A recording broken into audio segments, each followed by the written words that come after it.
Chaque jour de tergiversation autour de l'expérience mortelle de la légalisation des drogues dures par ce premier ministre radical est un jour où plus de personnes meurent, 6 par jour en Colombie-Britannique. Après 9 ans de ce premier ministre, le Québec n'est pas à l'abri de cette crise qui touche toutes les régions au Canada. Et je cite le Journal de Montréal. La consommation de crack explose à Montréal et on la verra de plus en plus dans les lieux publics. Est-ce que le premier ministre va mettre fin à son expérience extrémiste de légalisation des drogues dures aujourd'hui et dire non à toute expansion au Québec? Bravo! L'honorable vice-première ministre et ministre des Finances. Monsieur le Président, la Colombie-Britannique a demandé un projet pilote. La Colombie-Britannique a maintenant des préoccupations graves que nous partageons.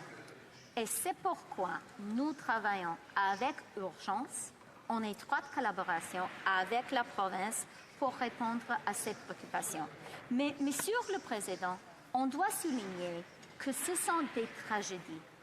Pour familles partout au Canada, on ne doit faire la petite partisanerie sur le deuil des Canadiens. C'est vrai.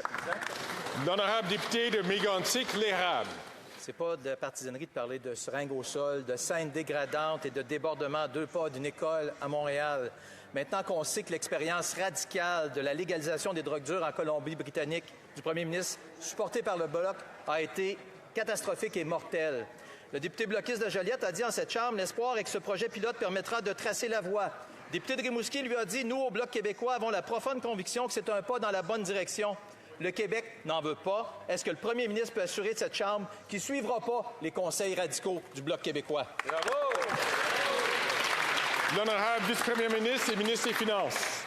Monsieur le Président, la dépendance aux opioïdes est une tragédie que nous devons combattre ensemble en donnant la priorité à la santé et la sécurité publique.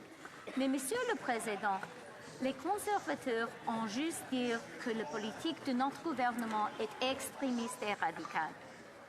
Savez-vous qu'est-ce que sont une politique extrémiste et radicale? La politique des blanches suprémacistes, la politique des misogynes. C'est le moment pour les conservateurs de dénoncer ces politiques qui sont vraiment extrémistes et radicales. Oui, tout à fait.